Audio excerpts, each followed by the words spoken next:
Hi, everybody. Welcome back to Curiosity Corner Live.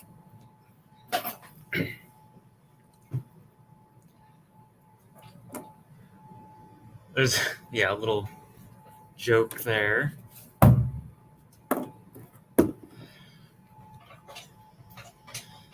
Anthony is here. Welcome, Anthony. Thanks for joining us.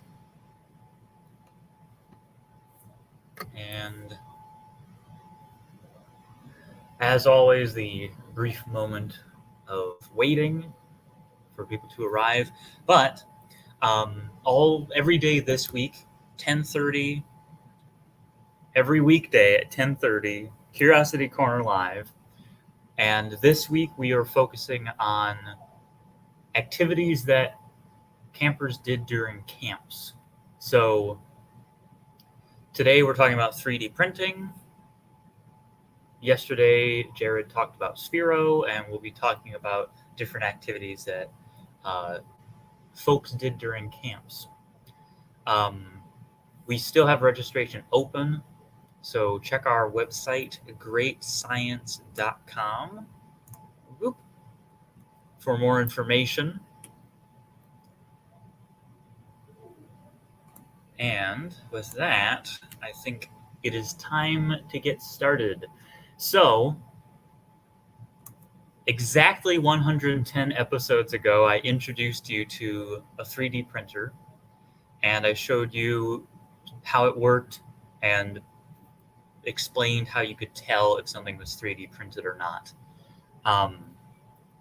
Today, I want to give a closer look at the 3D printer and show it printing something. During episode 9, it's hard to believe it was only episode 9, but episode 9, 3D printing, I showed you the finished product, and we saw the printer moving, but we didn't see it actually printing. So I'm going to get a print going so that we can see the process, and I'll explain all the details of what's going on there. So first things first, I'm going to grab the camera here and bring it closer to the 3D printer. So here's the 3D printer. We gave them all nicknames. This one's number 1, Riker. And Riker is an M2E. The one I showed you in episode 9 was an M2D. So this is the 5th generation of the MakerGear M2 model of 3D printers.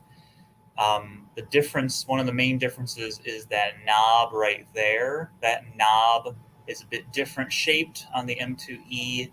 And then down here, let's see if you can see it. Let's get a flashlight in on this situation. Get a little little light. So you can see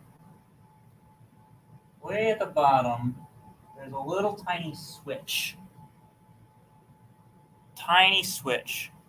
That is how the printer knows how high it is, or that's where it knows. That's how it knows that it's at the bottom of this frame.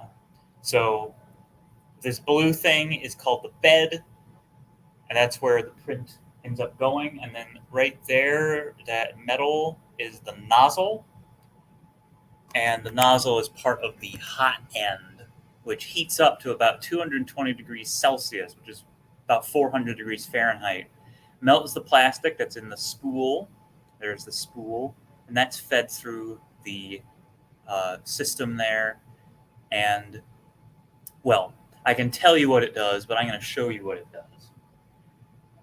Here's a bit of software. Oh, Momgineering the Future is here. Isaac is here. Thanks for joining us. This is the software that runs this 3D printer. This is a program called Simplify 3D. Oh, Anthony has a 3D printer pen. That's awesome. I've tried to use those. They're not easy to use.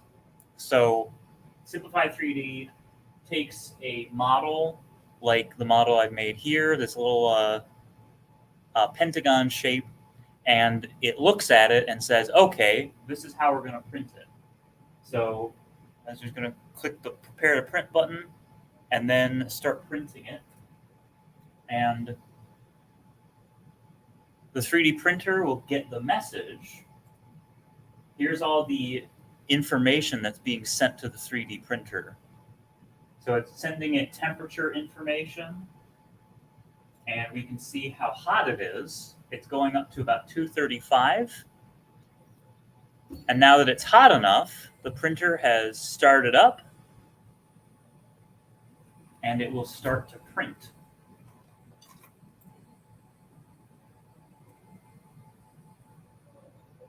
There we go. I may have to adjust it a little.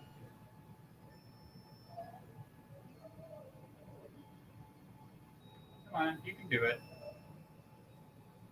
It's taking a little bit of time to get that plastic out. Sometimes it does it. There we go.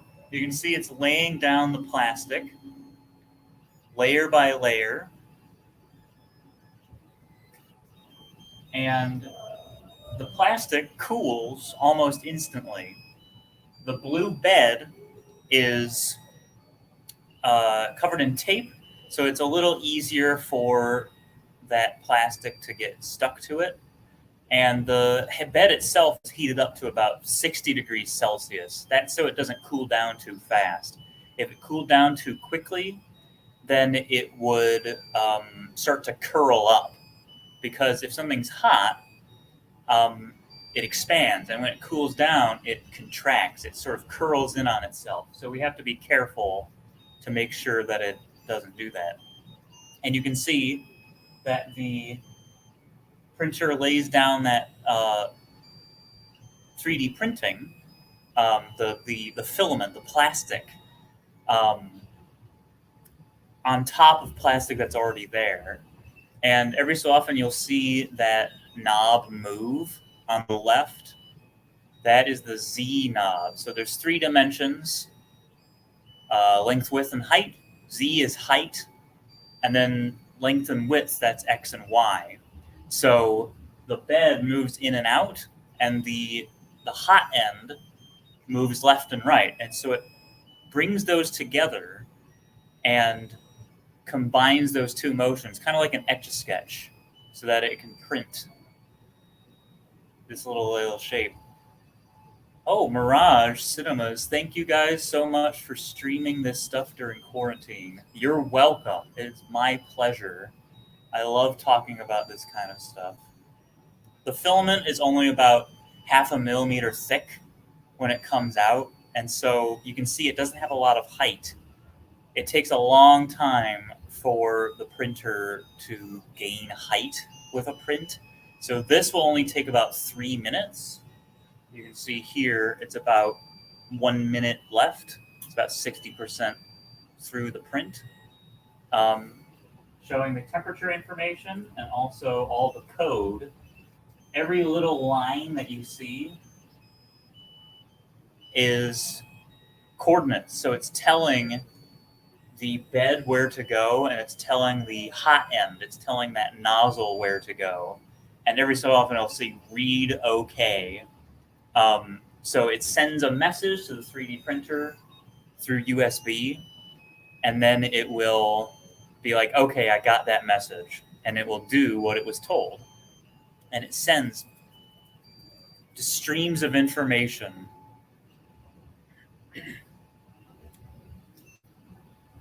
The reason why, I already mentioned the tape. We could print directly on the glass if we wanted to. The plate is actually made of glass, but we cover it with tape. The reason why we cover it in tape is it's a little easier to get it off, and we won't damage the glass.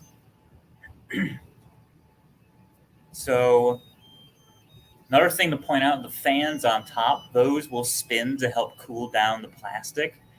We want it to be cool enough that we can lay plastic on top of plastic that already exists, but we also want to make sure that it's not too hot, because if it's too hot, it doesn't work. There we go, it finished. And it's already cool enough to touch. So I will remove it there. And there we go. That is the print. But you can see exactly what I was talking about. It's kind of warping. I took it off a little too soon, and it was still a little warm, so I kind of warped it. So I probably should have waited. I have some other ones here that I tested. There's a roll of the tape. You can see a couple of these that I did test prints on to make sure that this could work. But I touched it a little too soon, and it was still a little warm, and I warped it. So yeah, 3D printing, got to be careful with it. So I'm going to put this back. All right. There we go. Adjust that a little bit more. Well, so I hope you enjoy that close look at the 3D printer. 3D printer is really amazing. I love working with this. Riker here is one of our reliable 3D printers. We have about 4 reliable 3D printers.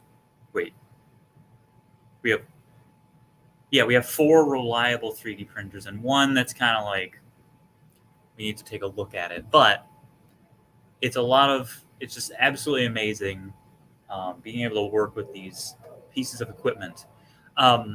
So I hope you enjoyed today's episode of Curiosity Corner Live, and I hope you'll join us tomorrow.